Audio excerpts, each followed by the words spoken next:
wish for, and one knows all the wishes will come true anyway. Truth is the first wish, as it will bring a multitude of riches, far surpassing the expectations of the wishee. The wishee is, of course, wishing for the wish of the day.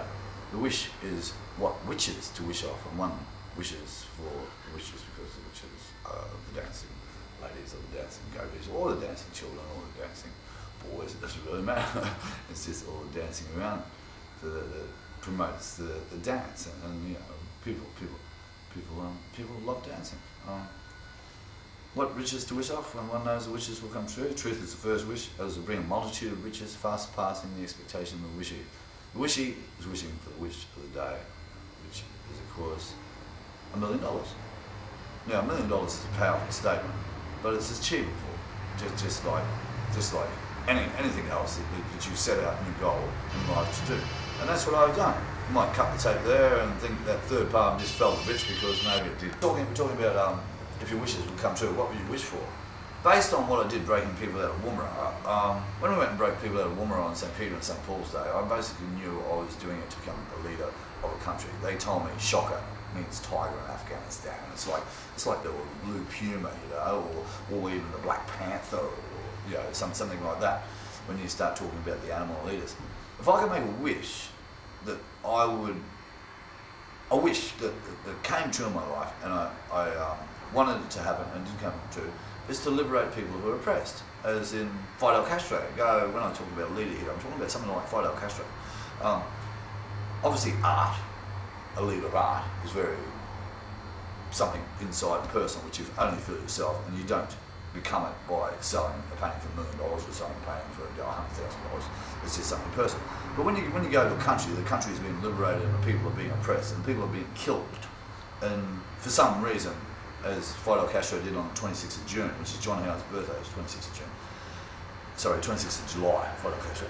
When you go and liberate a country where people are being oppressed because of some person who's in power who is killing them, starving them, you know, and you can go in and rescue them, what happens in that situation is unbelievable energy. Makes you younger. There's something inside me which believes I'm becoming younger.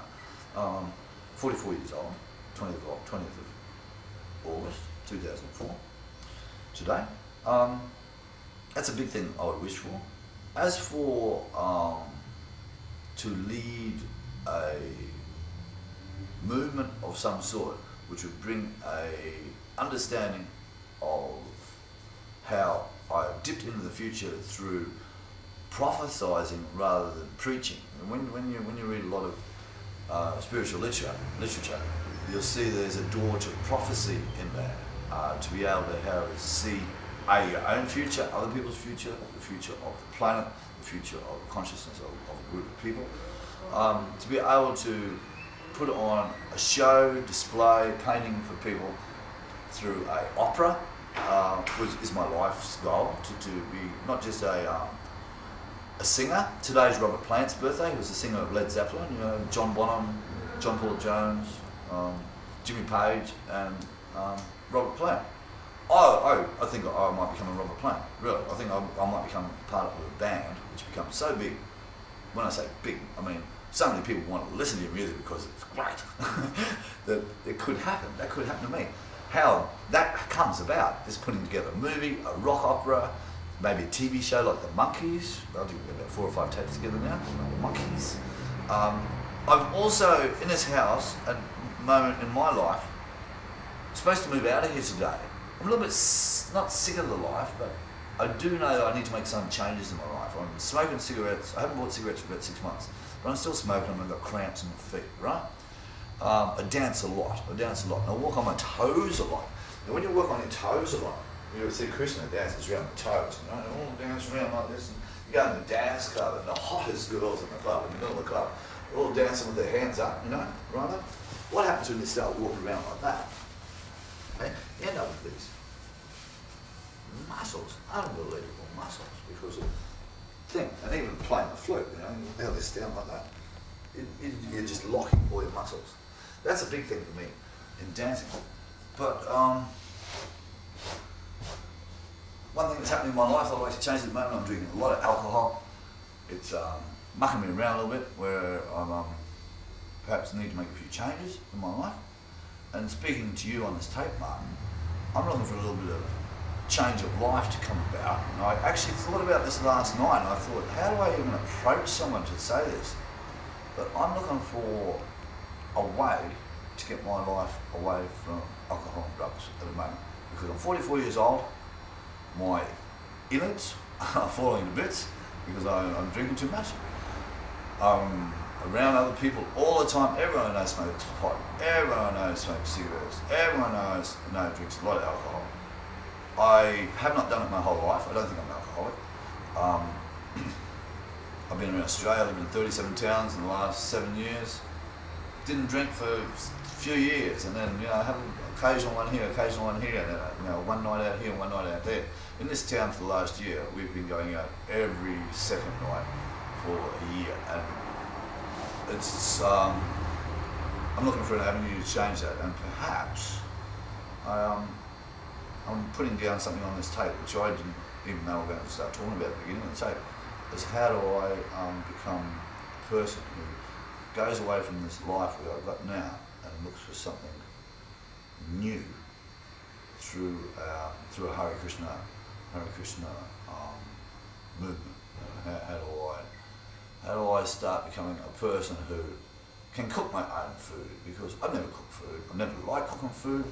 I appreciate eating Hare Krishna food every day, and I do every day. I have 4 meals every day of Hare Krishna, and because I've got such a metabolism where there's 4 big plates of food I eat every day, and I have to eat that to stay alive. But I don't get fat. I don't really do push. I do a couple of push-ups, a couple of sit-ups every now and again. But I walk around everywhere all the time, and that's what's wrong with the world at the moment. People catch buses, people catch trains, people drive cars, they just get fat. People should just walk around and you stay fit and healthy. I'll live to be 96 years old, I know. But if I keep going like for another 12 months like the way I'm going at the moment, I'm not. And I'm supposed to move out of this house today, the 20th of August. We were being evicted today. And so perhaps this is the next part of my life, which is in some way going to come together in that I start learning to prepare my own food, cook my own food, become a little bit more involved with exercise and fitness rather than cigarettes and alcohol, because I know that is the balance which will work for me. It's not so much you give up cigarettes and alcohol and take up something spiritual, which does happen to a lot of people when they decide to go away from that, and that becomes their way of doing it, and something replaces something else, right? But I'm thinking of putting it all together in a framework where I'm playing Arjuna. It's time for me to start doing some yoga and start to do some serious preparing my own food and getting into following the Bhagavad Gita. And she quite often licks you on the side of the neck. She quite often licks your neck, quite often bites my neck. Looking like a vampire, the stat tells you. The ring of vampires eat owls.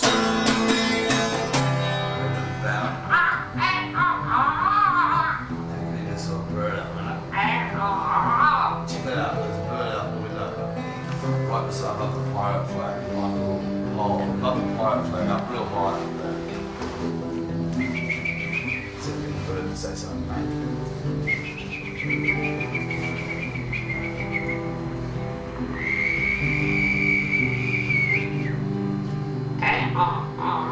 That's honeysuckle over there. That's a new development.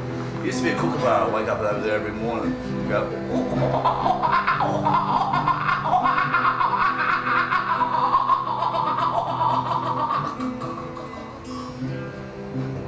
Now we did some graffiti around this town. I'd like to go and show you when we finish this on why we call it giant glass war. But I sprayed all these birds on the street. And all the crows come into town in St. Francis Roma Day, not St. Francis Assisi.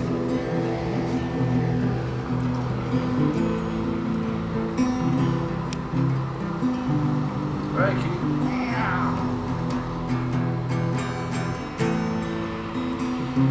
Once I finish off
Do it properly. Come on. Come on. That's right. Come on. Come on. Come on.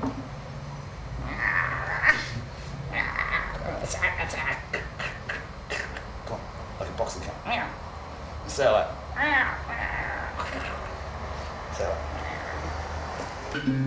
Maybe I created this song because I'm a little bit paranoid schizophrenic. Maybe I'm not a paranoid schizophrenic, but I know how to cure everyone that's got paranoid schizophrenia because I got my kitty cat. I got my kitty cat. I got my kitty cat. I got my kitty cat. Kitty, kitty, kitty, kitty, kitty. The ability to be able to. This was done by a girl, Amelia. Amelia did this yellow bit here, and the face too. And Ronnie did the cat over here too. We'll go for a walk down the street. I'll show you some things that I've done on the street about Aztecs and Incas and fat Incas and things on the Aztec.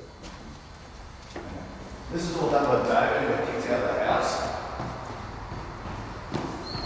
We've lived here, I lived here for a year. Beautiful house. You see, no one has seen absolutely assholes.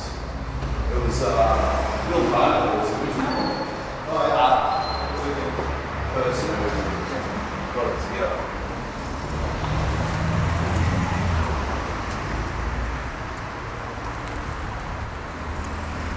See this here? It says Azza and I love my cat. That's been there since before. We were just upstairs up there in my room. That's been there for